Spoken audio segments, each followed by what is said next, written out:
کوتاہی ہو گئی ہو، فوراً اللہ تعالیٰ کی بارگاہ میں کیا کرے؟ توبہ کرے۔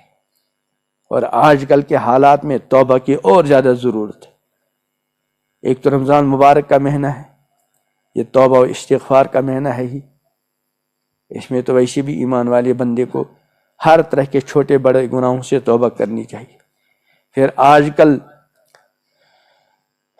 جو وبائی بیماری عام ہوتی جا رہی ہے اور ہر جگہ لوگ مر رہے ہیں،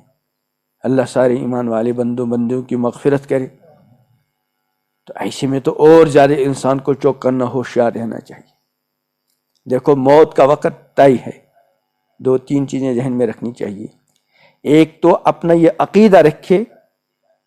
کہ موت کا وقت طے ہے، وبائی بیماری کی وجہ سے کوئی بھی انسان وقت سے پہلے نہیں مر سکتا، یہ طے ہے۔ اور جتنے وبائی بیماری میں مر رہے ہیں اللہ سارے ایمان والوں کی مغفرت فرمائے،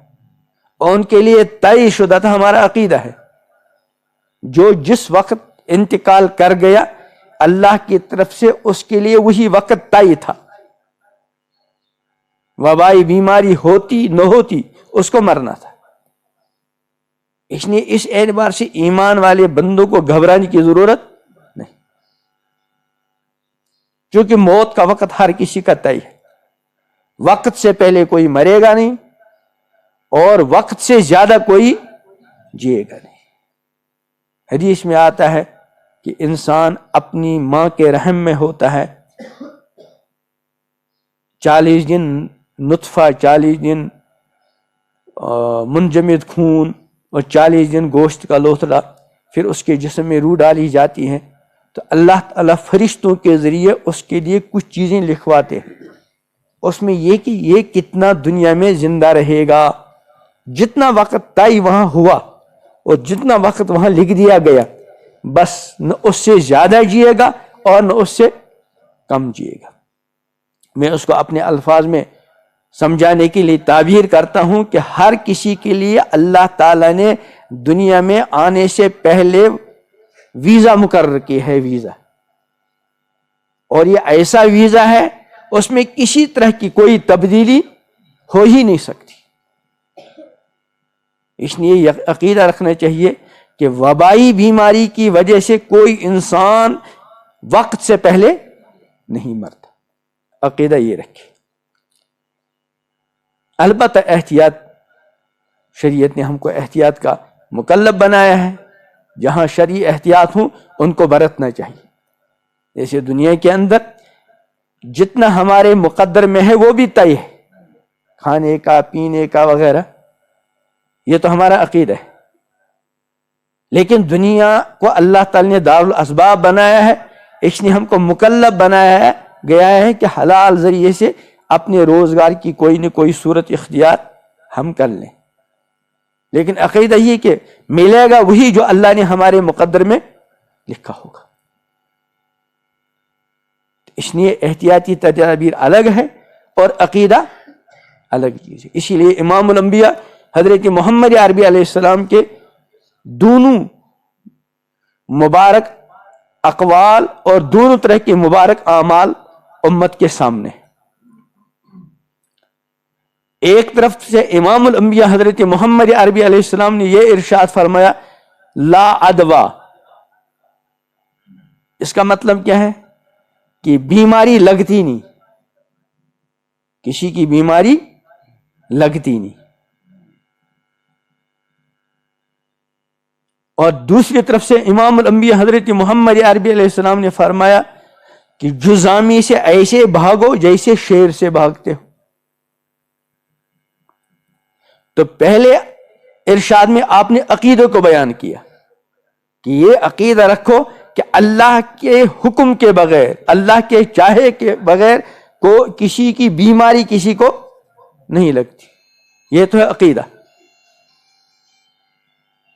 ارے بھائی بند کرو۔ اور وہ جو فرمایا کہ جزامی سے بھاگو جیسے کہ شیر سے، یہ ظاہری تدبیر آپ نے ارشاد فرمائی کہ احتیاط کرو، اور اس میں بھی عقیدے کی حفاظت ہے کہ اگر ایک انسان نے احتیاط نہیں کی اور خدا نخواستہ وہ کسی وبائی بیماری کے اندر مبتلا ہو گیا، کسی کے ساتھ ملنے کی وجہ سے، کسی کے ساتھ مصافحہ کرنے کی وجہ سے، وغیرہ وغیرہ، اور اتفاقاً اس کو وہ بیماری لگ گئی، اب یہ کہے گا اور دوسرے بھی کہیں گے یار اگر تم فلاں سے نہ ملتے تو یہ نہ ہوتا، اگر تم احتیاط کرتے تو نہ یہ ہوتا، کیونکہ تم نے احتیاط نہیں کی اس لیے ہو گیا۔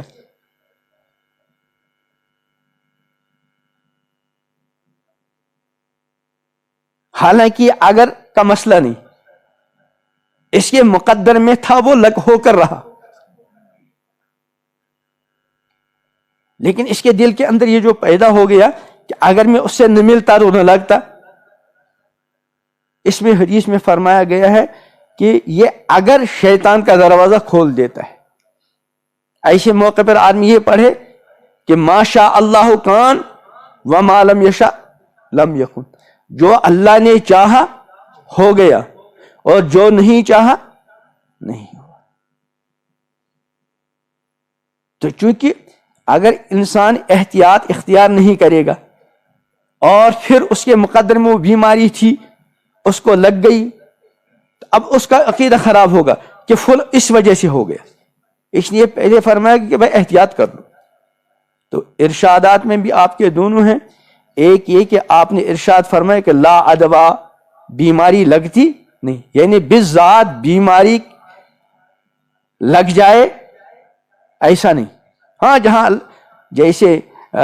بیماری کے دوسرے اسباب ہیں یہ بھی ایک سبب ہے، لیکن مؤثر بالذات نہیں، لگے گی اسی کو جس کو اللہ نے، جس کے لیے اللہ نے لکھ دیا ہوگا۔ اور دوسری طرف سے آپ کے عمل بھی دو طرح کے ہیں، ایک عمل تو یہ ہے کہ آپ نے ایک جزامی کو اپنے ساتھ بٹھلا کر کھلایا، تو اپنے عمل سے بتایا کہ بیماری ایسے لگتی نہیں، اور دوسرے موقع پر آپ نے ایک جزامی کو قریب آنے سے باہر ہی دور ہی روک لیا۔ تو پہلے عمل کے اندر آپ نے عقیدے کو بیان کیا اور دوسرے عمل کے اندر آپ نے تدبیر کو بیان کیا۔ تو بہرحال یہ دوسری طرف بات چلی گئی، میں یہ کہہ رہا تھا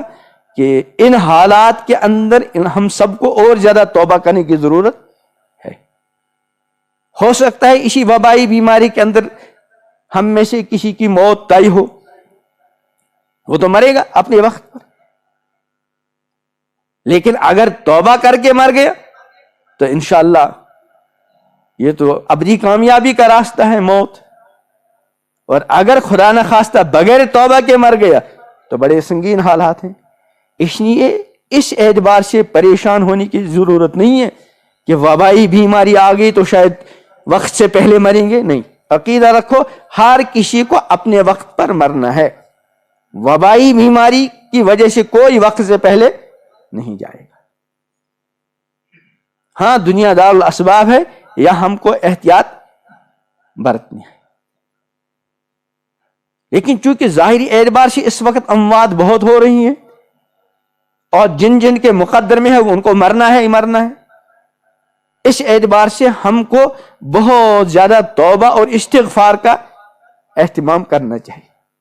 اور ویسے بھی اللہ تعالیٰ کا فرمان ہے وَمَا كَانَ اللَّهُ لِيُعَذِّبَهُمْ وَأَنْتَ فِيهِمْ وَمَا كَانَ اللَّهُ مُعَذِّبَهُمْ وَهُمْ يَسْتَغْفِرُونَ، اے پیغمبر جب تک آپ ان میں موجود ہے اللہ ان کو عذاب نہیں دیں گے، اور جب تک کہ اللہ سے معافی طلب کرتے رہیں گے، استغفار کرتے رہیں گے، تو اللہ تعالیٰ ان کو عذاب نہیں دیں۔ تو معلوم ہوا استغفار کی وجہ سے، اللہ تعالیٰ سے معافی مانگنے کی وجہ سے انسان جو ہے اللہ کے عذاب سے محفوظ رہتا ہے۔ تو لقمان علیہ السلام نے اپنے بیٹے کو کیا نصیحت کی کہ یا بنیا، کہ اے میرے بیٹے اگر رائی کے دانے کے برابر بھی کوئی عمل ہو اور وہ آسمان یا زمین کے تہ میں چھپا ہوا ہو تو اللہ تعالیٰ اس کو لا کر حاضر کر دے گا۔ اس لیے حتی الامکان انسان ہر چھوٹے بڑے گناہ سے اپنے آپ کو بچائے، اور خدا نخواست کوئی کوتاہی غلطی ہو گئی فوراً اللہ تعالیٰ کی بارگاہ میں کیا کرے؟ توبہ کرے۔ اور تیسری نصیحت یہ بھی قرآن پاک میں ہے، اے میرے پیارے بیٹے نماز ٹھیک ٹھیک ادا کرتے رہنا۔ اے میرے پیارے بیٹے نماز ٹھیک ٹھیک ادا کرتے رہنا۔ ایک ہے بس سر سے بوجھ سا اتار دیا، کہیں ماں باپ کے ڈر سے، کہیں استاد کے ڈر سے، اور کہیں بس عادت ہے، اپنی عادت کو پورا کر لیا اور آ گیا، اور جیسا آیا تھا ویسے ہی چلا گیا۔ ایک ہی